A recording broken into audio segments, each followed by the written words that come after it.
Une fois réussi votre inscription, eh bien, il faudra revenir sur la plateforme à chaque fois que vous souhaitez y travailler.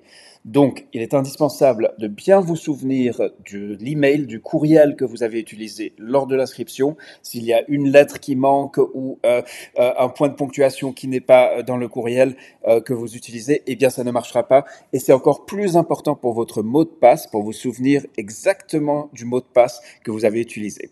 Donc, je ne vais pas vous dire comment faire, mais il faudra, et c'est indispensable, vous en souvenir.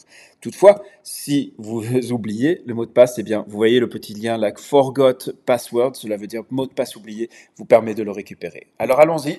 On rentre sur la plateforme de formation, et ici, j'ai donc la formation Devenez ambassadeur de la Fondation Apprendre Genève. Je clique dessus, et par contre, je vois que tout est en anglais. Alors, on vous a déjà donné le tuto, mais je vais vous remontrer une nouvelle fois comment faire pour passer en français. Donc, vous allez sur Account Settings, et là, vous faites défiler. Voilà, et vous retrouvez l'idem localisation, et c'est là, vous voyez English, vous passez en français. Ça y est, ça devrait être, vous voyez qu'ici s'affiche cours, donc c'est bon, on est en français. Je retourne donc sur les cours à disposition et je trouve devenez ambassadeur. Voilà. Donc ici, vous avez des informations, mais alors où est la formation? Eh bien, vous allez cliquer sur programme. Il y a d'autres façons d'arriver sur le programme, mais ici vous voyez vraiment l'ensemble. Et eh bien, on vous explique comment bien démarrer cette formation. Alors, on va éplucher ensemble ce qui est écrit, et c'est indispensable de le faire. C'est là où j'insiste, je me permets d'insister réellement sur le fait que pour avancer, tout est sur la plateforme. Il suffit de lire attentivement, de prendre le temps de lire, et ensuite de suivre les instructions. Alors, bienvenue dans votre parcours d'ambassadeur. Félicitations, vous voici prêt à commencer cette formation qui vous transformera en ambassadeur de la Fondation Apprendre Genève.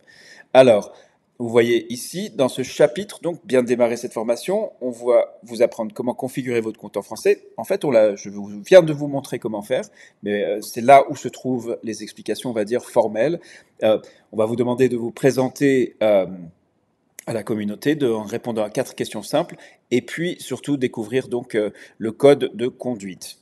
Donc voilà, prenez le temps de lire ce qui suit et après vous voyez ici alors éléments de leçon, comment passer votre compte en français. Eh bien allons-y, on va ouvrir l'élément. Et même, je viens de vous dire, je vous ai déjà montré comment passer en français, je vais vous montrer quelque chose qui est aussi indispensable et c'est vraiment une astuce de premier choix. Le bouton marqué comme terminé, si je ne clique pas dessus, ma progression ne sera pas enregistrée.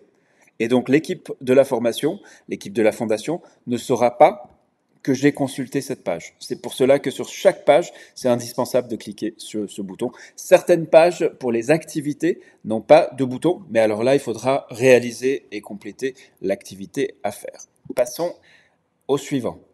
Alors ici, donc, vous avez quelque chose de différent qui est un formulaire. Nous avons 4 questions pour vous.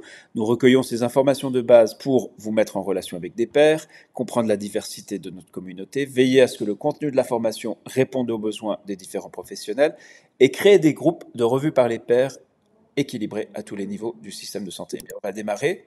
Et là, vous avez 4 questions. Donc, ce qui me concerne, je suis un homme. Bon, je travaille au niveau international, mais vous mettrez le niveau de la pyramide de santé qui vous concerne, établissement de santé, district, région, et ensuite, quelle catégorie d'emploi correspondent. Dans mon cas, je vais mettre la case autre, mais choisissez bien sûr la case qui vous correspond.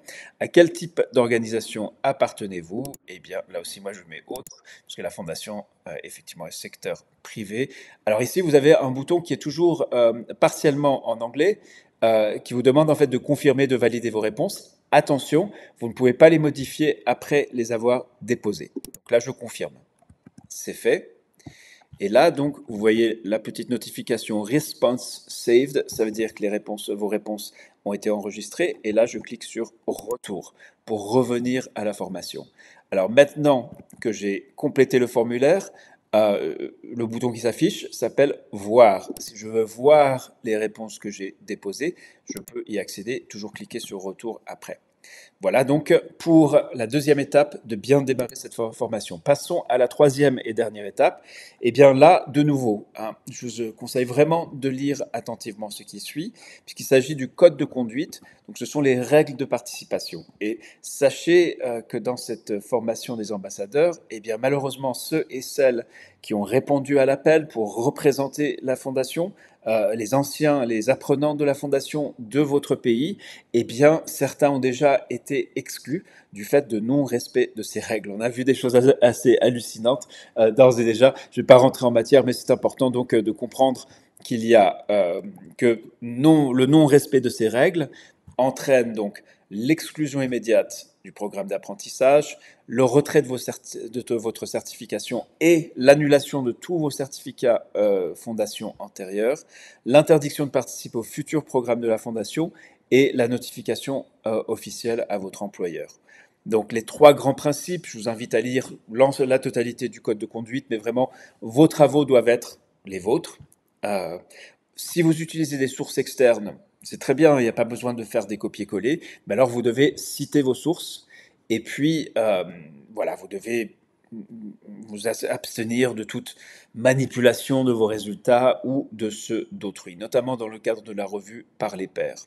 Donc vous voyez ici, le plagiat, bien sûr, est proscrit. Et puis, on a ajouté cette année un chapitre sur l'utilisation des outils d'intelligence artificielle. Alors, ils ne sont pas proscrits. Par contre, faites-en une utilisation intelligente et il y a une obligation de transparence. Donc, de bien expliquer que vous avez utilisé l'IA, comment, pourquoi, et que on vous demande simplement d'être transparent là-dessus. Donc là, vous avez donc sur ce troisième idem une checklist. Je m'engage à participer aux activités de la Fondation avec intégrité et honnêteté, en respectant la communauté d'apprentissage par les pairs. Je comprends que mes travaux doivent être le fruit de mon propre travail et issus de ma propre réflexion. Donc je clique sur la checklist. Vous voyez, si j'utilise l'intelligence artificielle, je le déclare. Et en cochant les cases ci-dessus, je confirme mon accord à respecter le code de conduite. Donc voilà ce qui vous est demandé. Et là, vous voyez, la progression est à 100%. Donc il n'y a pas de bouton marqué comme complet, puisqu'il n'y a pas besoin. On peut passer à l'étape suivante. Et cela va nous emmener donc sur le prochain chapitre, la présentation de la fondation Apprendre.